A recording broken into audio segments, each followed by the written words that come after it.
¿Qué tal? ¿Cómo están amigos y amigas de esta comunidad? Como siempre un gusto, como siempre un placer que nos acompañen, que nos permitan platicar con ustedes de lo más importante, una visión, una arista más profunda, perdón que suene, podría parecer medio petulante, pero no, no lo es y lo explico.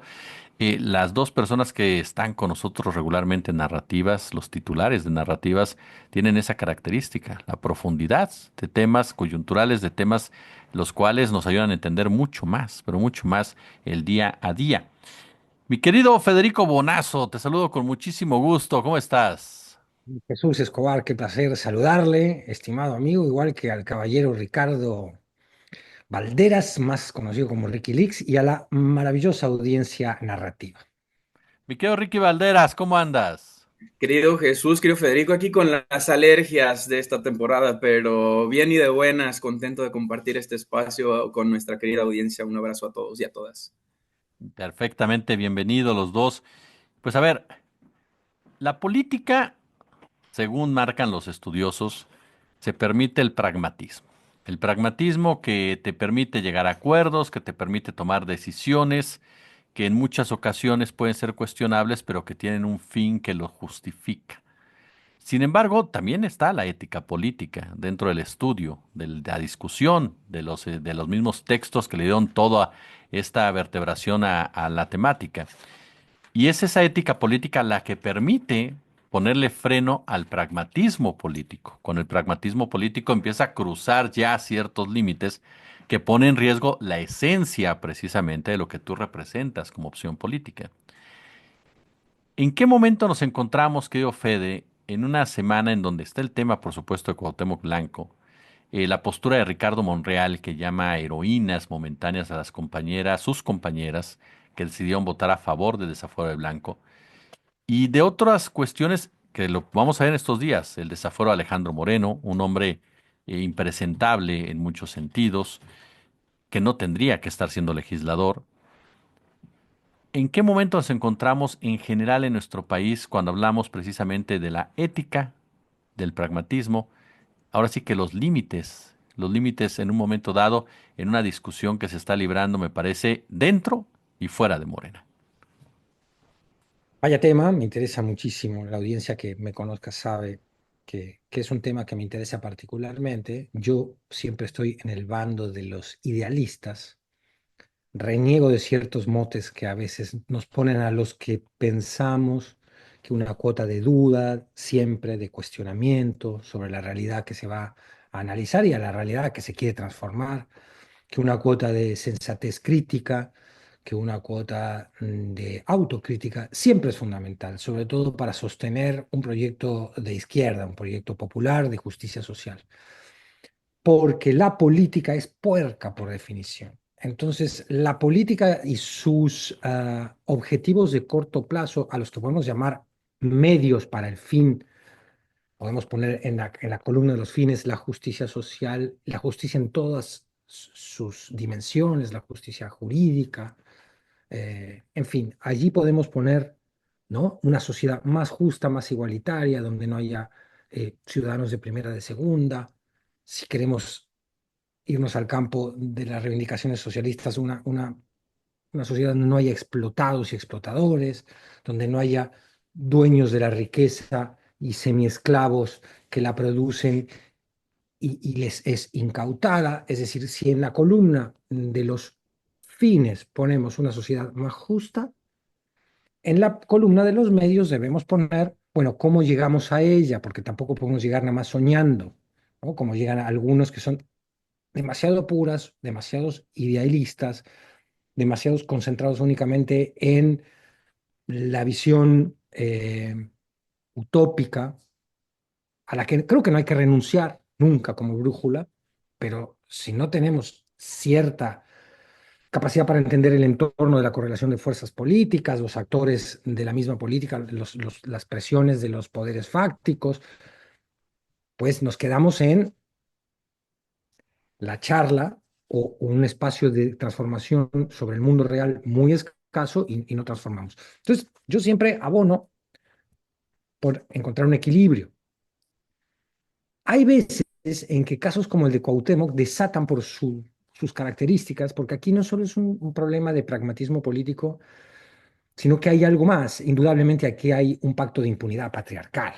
Y al que le moleste hoy en día la palabra patriarcal, pues que se aguante, porque sí vivimos todavía, por supuesto que sí, aunque ha disminuido, se vive muchísimo en una sociedad patriarcal, y ni hablar en países latinoamericanos como nuestro querido México, donde el machismo es muy acendrado, está enraizado todavía, y aquel que crea que el machismo ya se solucionó y que todo esto son inventos de un feminismo radical o me parece que está equivocado y lo podemos conversar sin ningún problema. Es decir, aquí hay evidentemente un pacto entre machos que va a querer beneficiar a Lito Moreno. Es decir, que tú me cuidas la espalda a mí, yo te la cuido a ti cuando quiera venir al desafuero. Y ahí lo podemos leer entre líneas, cuando Monreal dice, nosotros al PRI lo respetamos.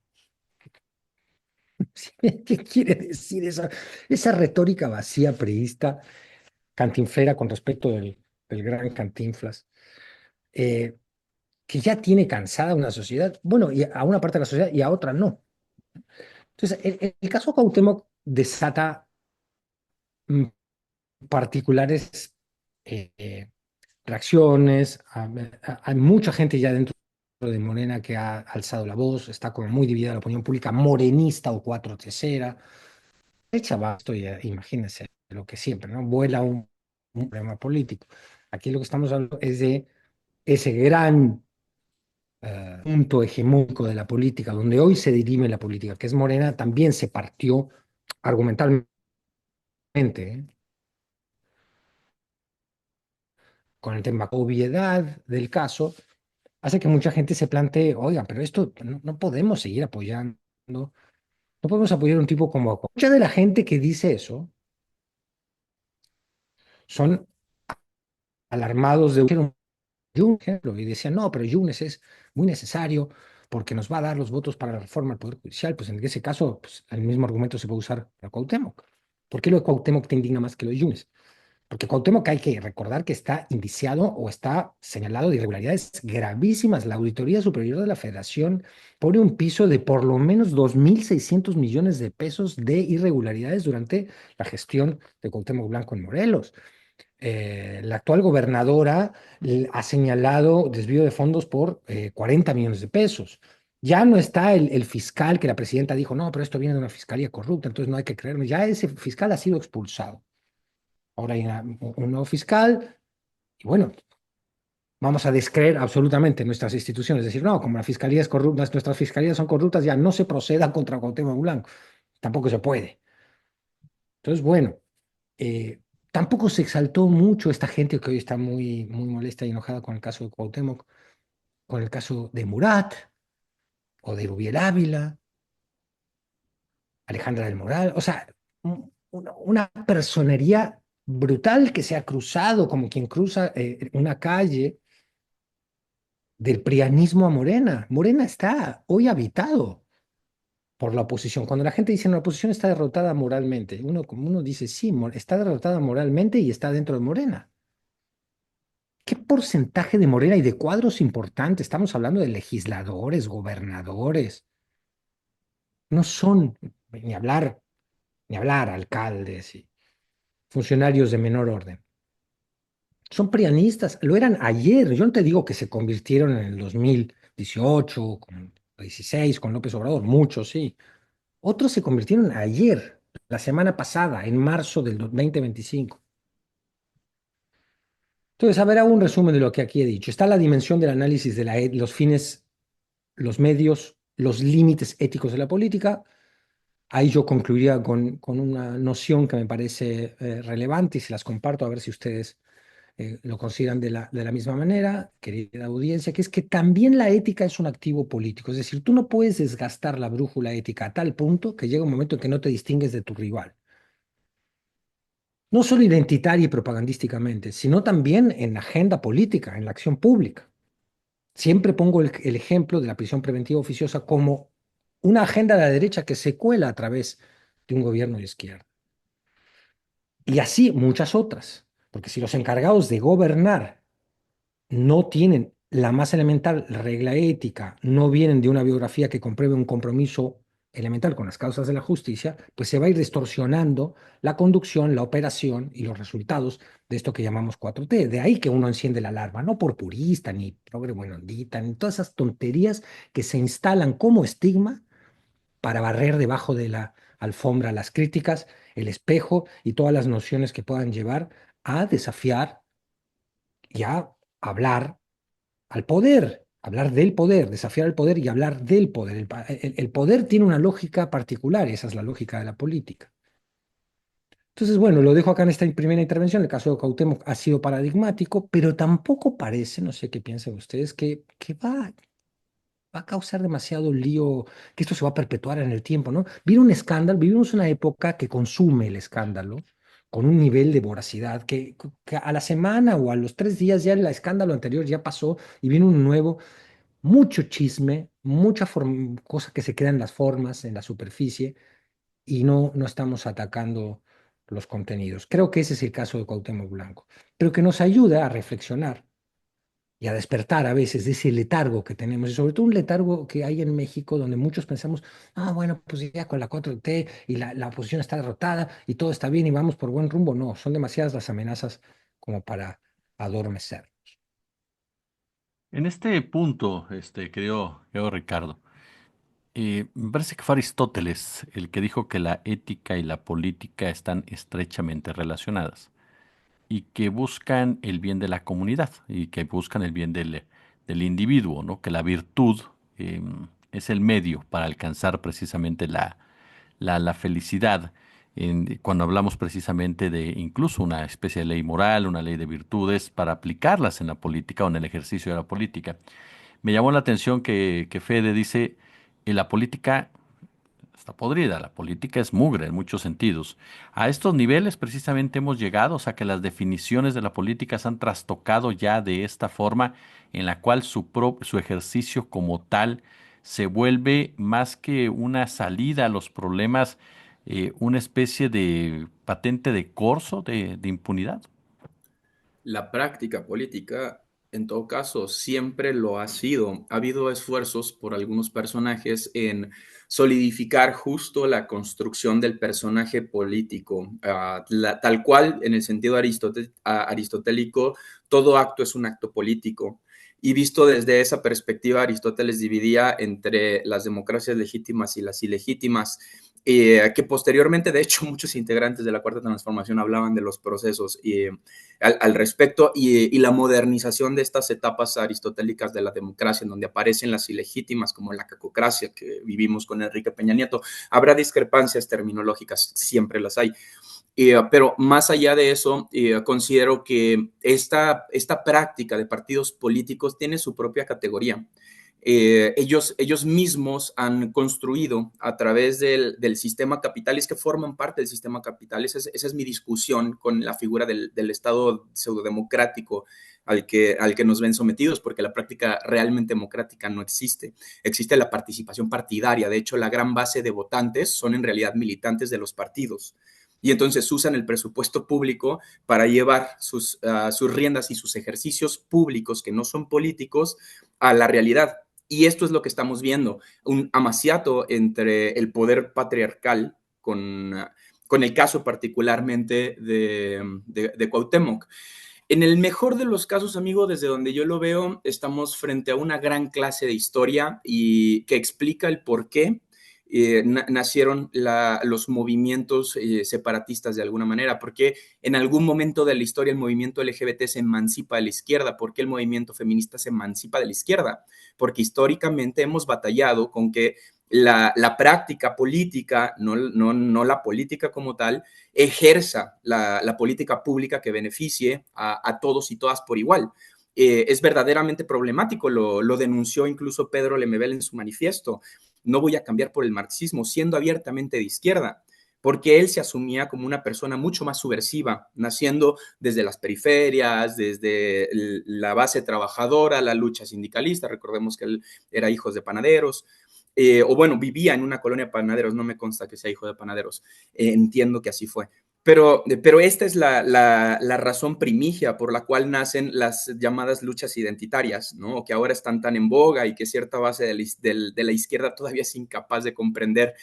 Bueno, pues tenemos un ejercicio perfecto del por qué. Vemos a toda la fracción parlamentaria del PRI apoyando un caso que evidentemente es pues orden de su líder parlamentario, quien curiosamente, recordemos que Alejandro Moreno también está acusado por violencia política de género. Bueno, son machos protegiendo machos. Es muy patético que ver a la izquierda tratar de justificar estos episodios y tener todavía que sostener el discurso de izquierda. Bueno, tendremos que avanzar en el tiempo y esperar a que llegue una izquierda madura. Esa es la única conclusión a la que yo puedo llegar. En este punto, una izquierda madura, dice Ricardo Valderas, creo Federico Bonazo. La izquierda ha tenido diversos procesos históricos, ha tenido un desarrollo, digámoslo de esta manera. Mi gran pregunta aquí va por el lado de, ¿es una cuestión de madurez, como bien lo define Ricky, o es una cuestión de un sistema? Es decir, el propio sistema impide que haya esta pureza ideológica de la izquierda, y no digo pureza de manera denostativa, sino para definirla, o esta ética por parte como tal que debería de existir, pero al estar la práctica política tan contaminada, ¿qué tanto cuando llegas a esos niveles siempre habrá sectores? Porque aquí sí lo voy a centrar.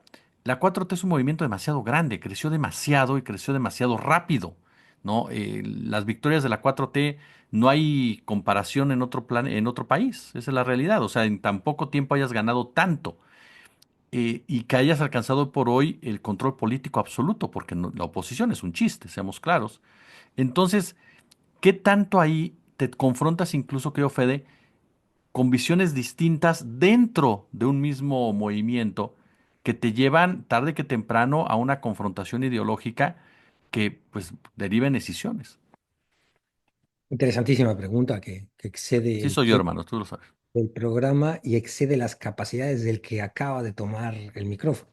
A ver, yo doy una opinión acerca de esto. Durante mucho tiempo yo he mantenido la tesis que comparto, yo y mucha gente mucho más interesante que yo. Es una tesis que se comparte de que la izquierda tiene razones de ser para ponerse a la autodefensiva y para ser muy paranoica de alguna manera.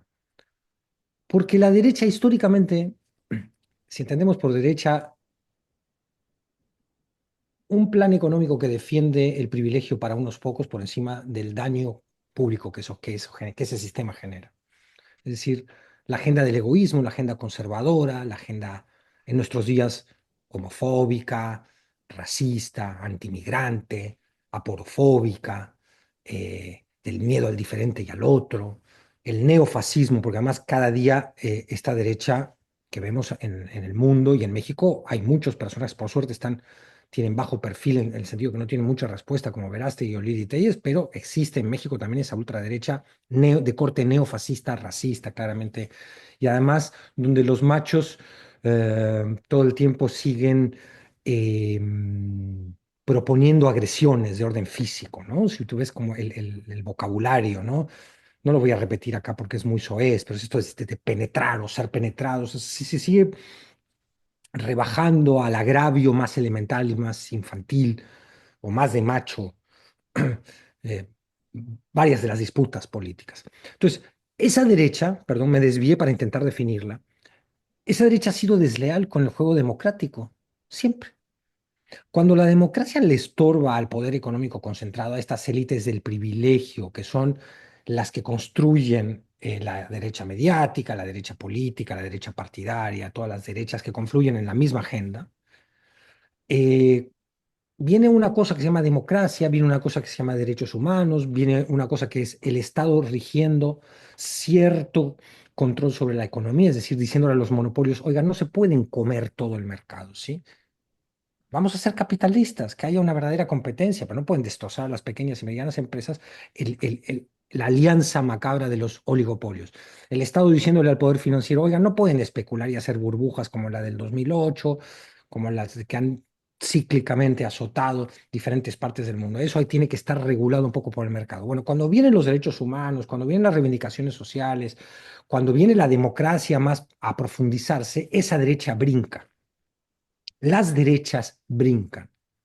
Y brincan de las maneras más violentas según la correlación de fuerza del momento.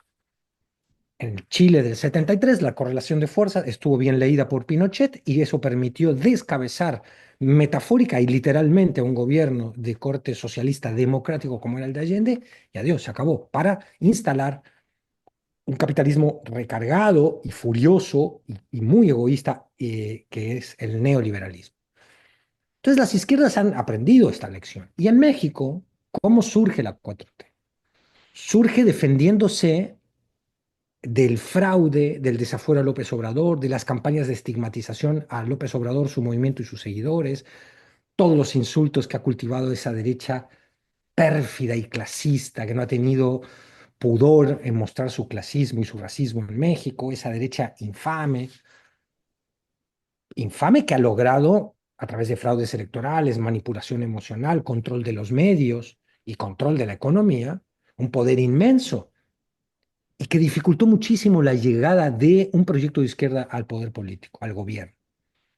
Se entiende que la 4T sea hija de esa matriz y que la 4T haya leído la historia, porque además la vivió en carne propia y diga ni un milímetro al discurso de la derecha, ni un solo milímetro. Pero claro, cuando te vas a ese extremo, ahí caes en una contradicción, que es dónde está el límite entre lo ético y lo práctico, entre los fines y los medios. Cuando trastocas fines con medios, cuando por mantener el poder, digamos que es el pragmatismo político, sería mantener el poder, te juntas con cualquiera, pues terminas generando un movimiento tan amplio, tan amplio, tan amplio que pierde identidad política. Porque ¿a quién lo representa Cuauhtémoc Blanco, Yunes, Murat, Erubiel Ávila, los gobernadores expriistas? ¿A quién representa? Yo nunca olvidaré a Constantino Canter, que fue por Morena a las elecciones en Comitán, Chiapas, un tipo racista que había declarado con orgullo que él salía a perseguir indios, como los llama él. Eso es Morena, en muchas latitudes de nuestro queridísimo México. Eso es Morena. Esas salvajes están dentro de la estructura del partido. Entonces, claro, eres hija de un miedo, de un ataque, de una experiencia política que forjó la necesidad de estar defendiéndote todo el tiempo, pero por el otro lado, eso ya se pasó, se fue inercialmente ya está permitiendo demasiadas cosas. Entonces ya la autodefensa y la necesidad de contrarrestar las narrativas de la derecha no alcanzan a explicar el fenómeno que estamos viendo del chapulineo, descarado, obsceno, brutal, donde Luisa María Alcalde, que yo sepa, corríjanme, desde el episodio de la Cámara de Diputados hasta que estamos teniendo esta charla, no ha dicho nada con respecto a Cuauhtémoc Blanco, o si lo ha dicho ha sido muy leve, muy laxo, muy poco claro, como mujer dirigente de Morena. Entonces, acá lo dejo. Conclusión, se entiende cierta necesidad de autodefensa de la izquierda, pero esa necesidad ya no explica este esta descarada opción por sostener el poder a toda costa, lo que algunos llaman el pragmatismo político. Ahorita Federico tocaba un tema que se ha estado discutiendo porque, como bien dices, Fede, eh, muchas voces de Morena, Pigmenio Ibarra, Pedro Miguel, José Hernández Monero, fueron duros con Cuauhtémoc Blanco en el sentido de que se quitara el fuero, punto, de que enfrentara la justicia sin el fuero. Incluso hubo voces que abiertamente dijeron que tome en cuenta el desprestigio que le está generando a Morena. Y hubo otras voces que salieron efectivamente a defenderlo, a decir, tuvimos que se tomó esta decisión, pero no importa si tiene el fuero, se le puede juzgar. Lo que se menciona, el tema de la fiscalía, que la fiscalía era encabezada, pues, sí, por un pajado de cuenta y un criminal como Ulises Carmona, ¿no? Uriel Carmona, ¿no? Uriel Carmona es el nombre Miguel correcto. Carmona. Uriel Carmona. Es cierto, pero nos topamos precisamente con eso, con esas dos visiones. ¿Tú lo ves como un progreso dentro de todo ello? Es decir, que ya hay voces dentro del propio Morena que dicen, a ver, vamos a discutir ya hasta dónde estamos llegando, que hay otras voces que dicen, no, tenemos que seguir manejando. o es una evidencia de lo que a final de cuentas está pasando dentro del movimiento político más grande que hay en este momento, de que son cada quien por su lado? Decía algo muy cierto, Fede. Tú escuchas a Monreal o tú escuchas a Pedro Aces diciéndose feminista, pues son priistas, o sea, tú los escuchas y son priistas los que están hablando, es una mentalidad priista en todos los sentidos. Pero de repente o escuchas a Ramírez Cuellar decir, se acabó el fuero y vamos a terminar y tenemos que buscar que se acabe el fuero. Entonces, ¿qué tanto Morena está ya entrando también a una etapa de definiciones muy pronto, muy tarde? ¿Cómo lo ves tú? Desde mi perspectiva, creo que quien tiene las herramientas, tanto ético como políticas, no están teniendo los espacios de toma de decisión dentro de Morena. Definitivamente no veo este fenómeno ocurriendo en el PAN, ¿no? Por decir algo. Yo me escuché Ay, ayer, ¿cómo dices eso de Jorge Romero? yo me escuché ayer la charla con Astillero, con el colega Astillero, con Ana Francis Moore, y escucharla era simplemente un deleite. No, escucharla desde la honestidad de sí, mis posturas han cambiado, sí, mi visión evidentemente es muy compleja, porque también hay muchos otros que en realidad abanderan la izquierda desde una posición, digamos, de identidad más que una postura política, ¿no? Sus acciones de vida no son necesariamente kantianas en el sentido del imperativo categórico, ¿no? No hacen todo pensando que eso es o debería de ser una ley universal. Me parece un avance discursivo insuficiente en un movimiento, y a esto me refiero con izquierdas maduras. Y lo que yo espero es que la izquierda eventualmente entienda que su participación ya no es la del periodo de la represión, porque quienes verdaderamente sufrieron de la clandestinidad, muchos siguen clandestinos. Aún con el gobierno de López Obrador, aún con el gobierno de Claudia Sheinbaum, siguen clandestinos porque saben que el Estado persecutor sigue en pie.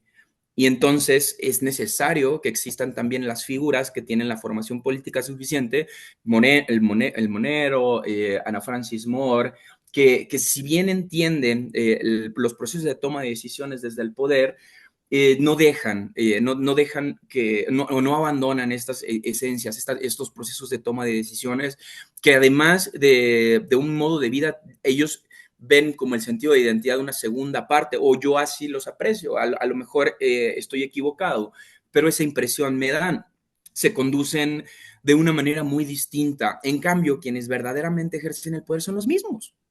Es muy triste que se le esté dando tanto peso a Monreal cuando sabemos quién es la familia de Monreal. Es muy triste ver a Pedro Aces en el poder, es muy triste ver a Cuauhtémoc Blanco en el poder. Son momentos en los que dices, bueno, tuvimos a una gran secretaria también en CONACYT, no la respaldaron frente a una lucha gravísima que era la lucha por proteger a México de la agroindustria. Y no se ratificó. Es decir, a Víctor Toledo se le expulsó siendo difamado dentro de Morena también, ¿no? Cuando es el padre de la agroecología en México, por lo menos teóricamente hablando. Es decir, Morena se ha encargado de deshacerse de casi todas las voces valiosas dentro del movimiento. Quedan pocas y hay que sostenerlas. Hay que escucharlas. Y creo que el gran aprendizaje de Morena será ese, poner atención a sus grandes cuadros que sí están politizados. ¿Qué tanto, creo, Fede, se vive también este proceso, a ver, del movimiento, la militancia y el liderazgo? Porque la reacción que hubo por parte de un sector importante de los simpatizantes, fue de enojo con el caso de Cuauhtémoc. Fue de un enojo. La mayoría de la gente, y lo pudimos ver en diferentes espacios, estaba enojada por el tema de Cuauhtémoc, que decía no se justifica que hayan protegido a Cuauhtémoc.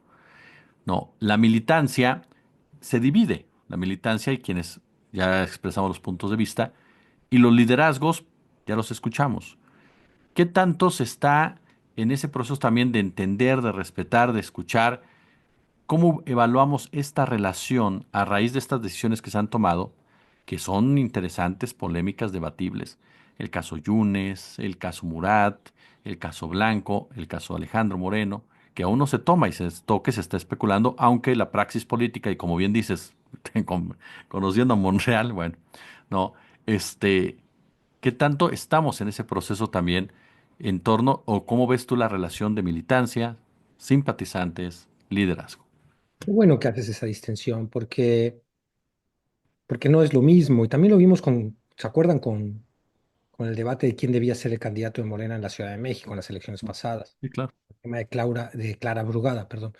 Con Clara también hubo te diría que no solo hubo em, la volcadura de una opinión en las redes sociales, en la discusión pública, sino que hubo como que un activismo a favor de ella por un sector importante del morenismo y sobre todo el morenismo de la Ciudad de México concebía que Omar García Harfuch tenía demasiados peros en su pasado inmediato como para, encima de todo, admitiendo que había hecho una buena labor en la Secretaría de Seguridad de la Ciudad de México, como para convertirlo en el alcalde de la ciudad y además eso eh, generar un trampolín, una plataforma y que lo convierte inmediatamente en presidenciable.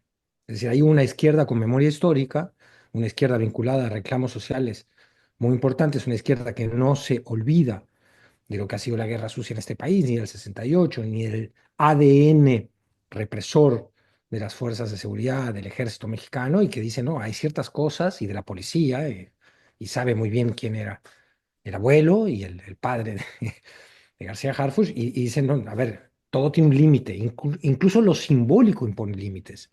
¿Por qué estamos en un programa que se llama narrativas? Lo simbólico, la narración, el relato, los símbolos son fundamentales para construir políticamente, para construir comunidad, para construir identidad, para... Entonces llega un momento en que si tú erosionas con tal grado la identidad y los símbolos que la construyen, y te empiezas a parecer demasiado el rival que dices, pues hay mucha gente que va a decir, pues, oye, saben que yo ya no pertenezco, ya no sé a dónde pertenezco, y viene lo que hemos visto en tantos países del mundo, que es una crisis de representación política, que es una suerte de a río revuelto, y ahí viene un loco a pulsar los botones del miedo, de la identidad perdida y, y, y del conservadurismo, y pum, levanta esa cosecha y llega a la presidencia. Es el caso de Trump, ha sido el caso de Bolsonaro, ha sido el caso de Milei. Entonces, la izquierda no puede, por más que coyunturalmente la izquierda mexicana o lo que llamamos la izquierda mexicana partidista, es decir, el proyecto morenista, haya conquistado el poder político, no puede adormecerse y decir, pensar que eso va a ser para siempre. Y más, lo que siempre decimos en este programa y en otros, no puede tampoco legislar como si fuera a gobernar siempre, porque muchas de las medidas legislativas que están cambiando la Constitución en manos de alguien de derecha, puede ser catastrófico, catastrófico, porque uno dice, bueno, hoy está bien, si la seguridad está en manos de las Fuerzas Armadas, son las Fuerzas Armadas que no se han depurado, por poner un ejemplo. Pero imagínate todo el poder asignado a las Fuerzas Armadas si estuviera en manos de un segundo Calderón, que mucha gente dice, ah, eso no va a suceder y nunca más va, no, nunca más, nunca digan nunca más. Estamos a 5 años del 2030. Serenidad, porque los movimientos populares, al desafiar el statu quo de estas élites poderosas, están permanentemente amenazados. Ni hablar en un contexto mundial donde el neofascismo ha tomado el poder político. Ya no solo está en las revistas de propaganda o en la discusión, ya no son loquitos que hablan desde una tribuna, no, no, son los presidentes del mundo. O sea, Netanyahu es presidente, ¿sí? Un genocida es presidente y lo apoya Occidente. Nadie le ha dicho, no, sabes que Netanyahu. Muy pocos países, muy mal coordinados. En fin, entonces estamos en una época temible para andar confiándose de que no, en México aquí la derecha para siempre ha sido derrotada. Entonces, me parece muy bien esa reserva de conciencia política que hay en la militancia de Morena. Que Morena, como es un movimiento tan amplio, lo componen de todo. Pero el problema es que si cuantitativamente, lo cuantitativo hacia lo cualitativo, vieja frase también que viene de la filosofía griega, es decir, si llega un momento en que son mayoría aquellos oportunistas políticos que colonizan un movimiento popular, pues va a ser muy difícil en ese momento decirles, no, tu agenda hasta aquí llegó, ¿no? ¿Cómo sabemos hasta dónde, qué alto se le puede poner a una agenda de derecha que se cuela por debajo de la estructura de Morena? Entonces, qué bueno que tú haces la distinción y en ese sentido, la ciudadanía que apoya a la 4T, como el caso de la persona que está hablando en este momento, debe levantar la voz. Por eso es terrible cuando cae el estigma sobre los que levantan la voz y hacen estas críticas. No, ese güey es un progre buena ondita, no lo peles, es un blando, es un tibio, es un robalo. No, no, no, no, no, no, no. No lo digo por mí, pero muchas voces que levantan las críticas son los verdaderos valientes de la época, porque son los que están diciendo, no, y están jugando su prestigio personal o ciertas posiciones en función realmente de un proyecto político. Dicen, no, oiga, no nos desviemos, tanto no nos podemos desviar. Eh, y ahí hay que exigirle a la dirigencia. Mucha gente ve que la exigencia a la dirigencia como hacerle el caldo a la derecha. Entonces, ¿cuál es la trampa?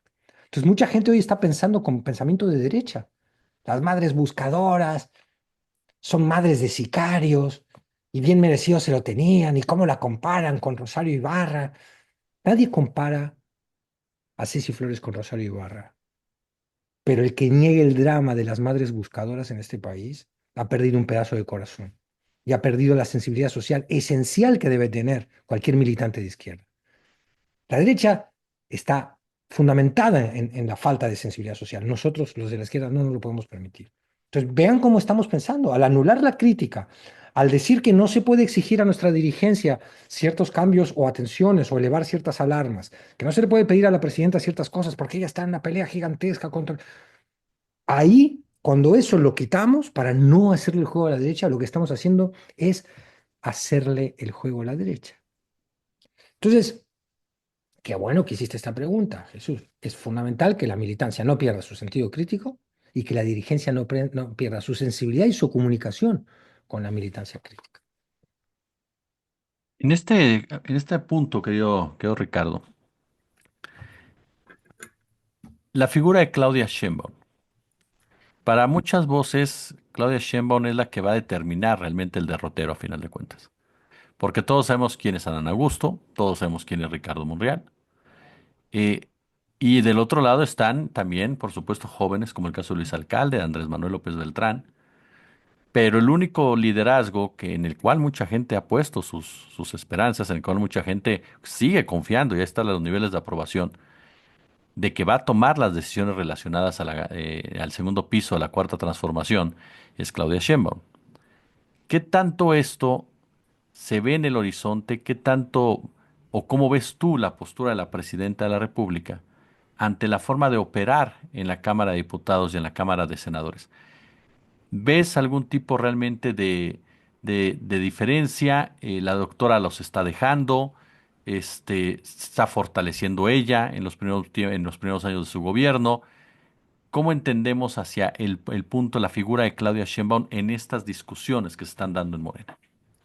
Da vergüenza responder después de la masterclass de Federico, No tengas pero, pena, no tengas pena. Todos aprendemos algo de Federico. pero todos aprendemos algo de Federico. Pero bueno, lo que yo alcancé a ver es una respuesta temblorosa por primera vez, y tengo que ser honesto, ¿no? Me parece que en este afán de separar los poderes, pues sí queda mal con un sector verdaderamente relevante, que es a quien su movimiento le había estado hablando. Um, pues no que con la reforma al Poder Judicial el acceso a la justicia a las víctimas iba a cambiar. ¿Qué tiene que ver que una carpeta de investigación se haya hecho por un enemigo político? ¿En qué lugar dejó a la víctima? Yo escuché tantas carencias en el discurso de Claudia. Esto para mí la dejó en una situación discursiva más vulnerable incluso que los aranceles de Donald Trump. De este tamaño es lo que está ocurriendo. Nunca la había escuchado titubear, nunca la había escuchado en un cómo respondo a esto, siendo quien soy, siendo la primera mujer presidenta de la historia de México, que diga que no se judicializa un caso porque un fiscal no sé qué cosa. Uy, cuando además ya la fiscalía cambió, cuando el gobierno cambió, cuando el mismo partido ha dicho que odia al fuero, es decir, había tanto en contra que esto solo me queda la conclusión de que es un acuerdo político de altas cúpulas en las que ni ella ni nadie sabemos cómo se está entretejiendo esto. Me parece que hay un trabajo excepcional hecho en el país por un periodista que se llama Cedric, en donde determina paso a paso todo lo que se integra en la carpeta de investigación. Y a mí me cuesta mucho trabajo ponerme en este espacio somero, la verdad, bastante débil, en donde, ay, es que la presidenta no tiene la suficiente información. No se equivoquen, la presidenta nos da 3 vueltas a todos sentados. Es una decisión difícil para ella, porque es una declaración política, no una declaración de Estado. Le pidieron hacer una declaración política. Ella debió, desde mi perspectiva, no contestar. Si no tienes nada bueno que decir, mejor quédate callado. Pero al final del día ella iba a tomar su decisión y tomó la decisión de apostar por el apoyo político. Y no es criticable porque yo no sé qué habría hecho en su lugar. Eso sí, no sé. Creo que yo no hubiera contestado y no sé si eso hubiera sido peor. No pudo llegar a ningún punto. También por eso me cuesta mucho trabajo después de cómo lo explicó tan bien Federico. Me cuesta mucho trabajo poder decir qué pudiera haber hecho la presidenta. Yo no he estado en su papel. Lo que está haciendo ella es trascendental, es transeccional, es histórico.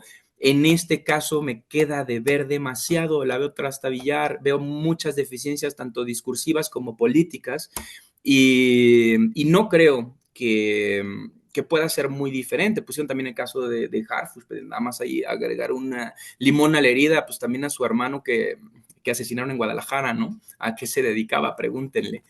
Viene de una familia criticable y entonces si no hacemos caso justo a las bases que sí están politizadas y que ellos sí sabrían qué hacer en estos casos, pues Morena pierde el sentido de identidad, pierde el corazón político, pierde el por cuál lo apoyaron, porque sí es cierto que la presidenta tiene un grado de aprobación histórico, también es cierto que se puede perder, como se gana, se pierde. Y esta pregunta que haces al inicio, Jesús, es maravillosa, ¿no? ¿Qué le está quitando al partido defender a Cuauhtémoc? Entonces a mí me hace creer, pues, ¿qué le deben a Cuauhtémoc?